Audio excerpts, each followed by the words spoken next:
¿Pagar deudas o invertir? ¿Qué es mejor? ¿Qué deberíamos hacer?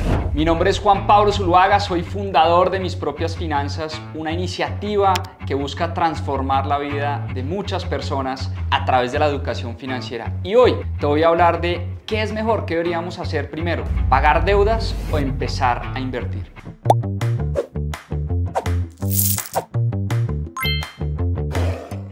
Quiero contarte una historia. Inicialmente, cuando con Caro, mi esposa, empezamos este camino de aprendizaje en el mundo de las inversiones, nos faltaba una parte muy importante: organizar nuestras finanzas. Y al inicio, nuestras finanzas de verdad eran un desastre. Llegamos con una deuda gigante por haber estudiado en Estados Unidos, y esto porque nos habíamos gastado todos los ahorros que teníamos destinados para este propósito después del primer semestre de estar estudiando.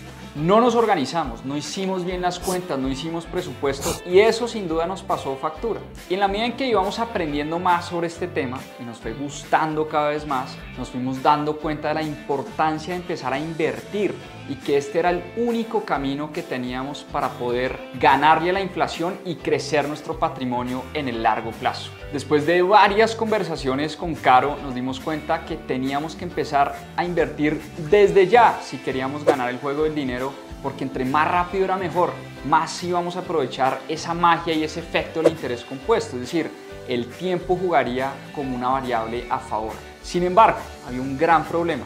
Es que no teníamos solucionado un tema fundamental antes de empezar a invertir. Es que no habíamos ordenado las finanzas de la casa. Y fue muy estresante porque honestamente no era un tema que a mí me apasionara mucho. Yo lo que quería era empezar a invertir, a producir, no organizar nada. Eso me daba pereza y quería empezar a aplicar las técnicas que había visto de la mano de libros, charlas, conferencias, de la mano de grandes inversionistas del mundo: Warren Buffett, Mohnish Pabrai, Nassim Taleb, Ray Dalio, entre muchos otros. Yo lo que quería era poner a prueba esos portafolios que había visto de estos grandes inversionistas y empezar a recibir esas ganancias rápido. Yo quería esas respuestas rápidas. Pero como les decía, me faltaba arreglar lo más importante, que eran las finanzas de la casa. ¿De dónde demonios íbamos a conseguir los recursos para empezar a invertir si estábamos muy endeudados y manejando muy mal las finanzas de la casa? Y acá el primer gran mensaje que quiero dejarte es: no importa si aún estás desorganizado, esta no tiene que ser una limitante para aprender sobre inversiones. Esto es bien importante. Si tú de manera juiciosa empiezas a adquirir el conocimiento, a elevar tu conocimiento en finanzas, en inversiones, podrás estudiar a los mejores inversionistas del mundo, conocer sus estrategias, entender el mundo de las inversiones sin ser un experto y sin tener todavía todo resuelto. No esperes a tener los recursos necesarios para invertir, para empezar a aprender, para tener el conocimiento. Vas haciéndolo de la mano, al mismo tiempo vas solucionando tus problemas financieros y vas aprendiendo y vas ganando ese conocimiento, porque eso va a jugar a tu favor en el largo plazo. Dicho esto, que de hecho fue mi caso, como les conté en la primera parte del video, seguí adquiriendo ese conocimiento de los mejores, de la mano de los mejores, leyendo mucho, aprendiendo mucho, viendo muchos videos, pero vi también que debía pararle muchas bolas a mis finanzas personales. Y como sabes, me encanta leer, y fue a través de los libros que fui también encontrando esas respuestas a estas preguntas. ¿Cómo soluciono mi problema de finanzas personales?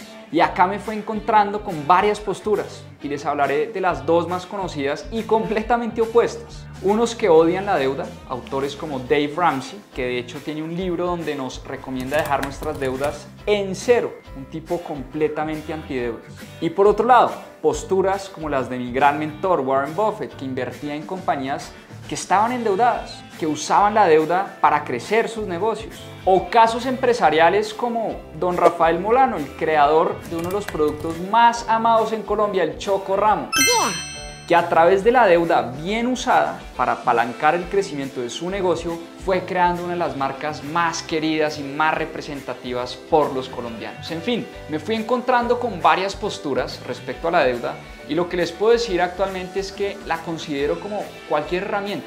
Puede ser muy útil si la usamos bien, o puede ser muy mala si no la sabemos usar. Ahora sí, tratemos de entender qué es mejor según tu situación: pagar deudas o empezar a invertir. Si lo analizamos desde los números, todo depende. ¿Y a qué me refiero con esto?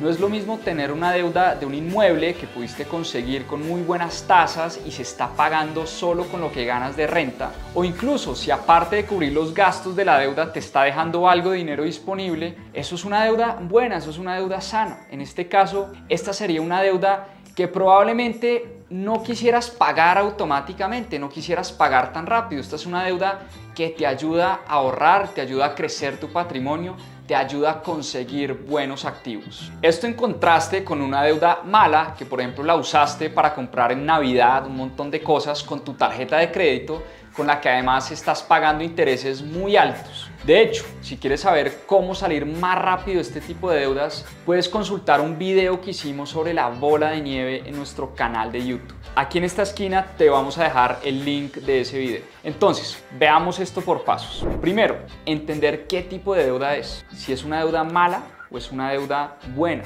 ¿Y a qué me refiero con esto? Si usas la deuda para comprar en cosas que solo representan gastos como ropa, comidas por fuera, viajes, de ser así, tu principal objetivo debe ser acabar lo más rápido con esas deudas, porque seguramente estás comprando cosas que no necesitas, que están ahogando tus finanzas y a unas tasas muy altas. Paso número 2, vas a hacer tu presupuesto. Debes entender en dónde estás parado, cuál es tu patrimonio actual, que no es más que la diferencia entre lo que tienes y lo que debes. Eso es el patrimonio. Y también te recomiendo ver un video que tenemos sobre cómo hacer un presupuesto y, lo más importante, cómo aplicarlo y cómo cumplirlo. El presupuesto te va a permitir entender qué pasos tienes que seguir para solucionar tus finanzas.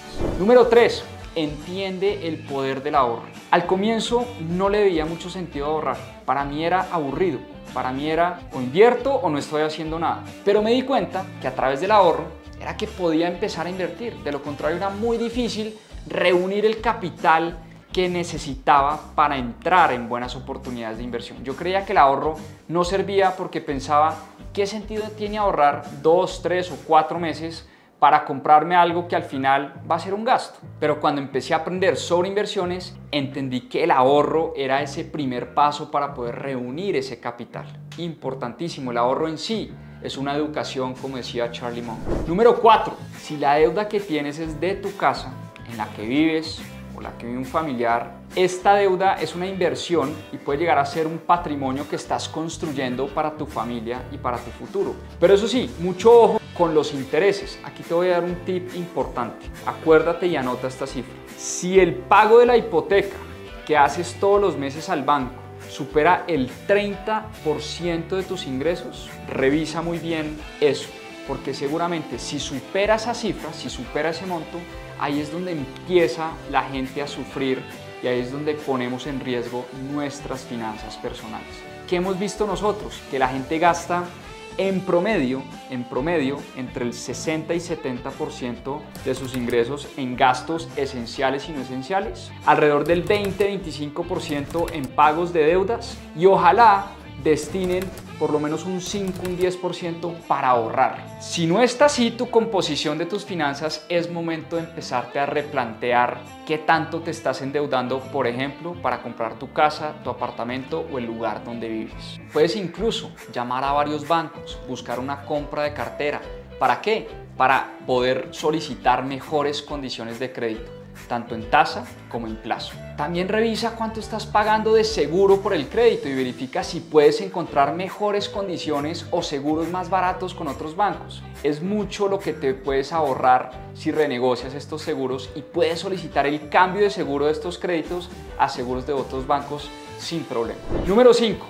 Pensar en tus objetivos de inversión. Si quieres invertir este dinero para largo plazo y que sea, por ejemplo, lo que te permita vivir en un par de décadas sin tener que trabajar, o si por el contrario tienes el dinero disponible por un par de meses o años y quieres generar algunos rendimientos, en Mis Propias Finanzas siempre somos promotores de pensar en el largo plazo, de entender que todo en la economía se mueve en ciclos, de entender que tus inversiones, si las haces de manera sostenida y recurrente, seguramente te van a ayudar a crecer tu patrimonio en el largo plazo. Esto no se construye de la noche a la mañana, pero si empiezas hoy, vas a tener una grandísima ventaja. Así que aquí tienes ese proceso, ese método de cómo lo hicimos Caro y yo, cómo lo seguimos haciendo, y ojalá tengas hoy ya más herramientas para enfrentar y poder resolver esa gran pregunta.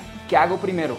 ¿Pago deudas o empiezo a invertir o por el contrario una combinación de las dos? Si tienes más dudas sobre finanzas personales o inversiones, no olvides seguir nuestro canal para mejorar tu vida financiera. A seguir aprendiendo.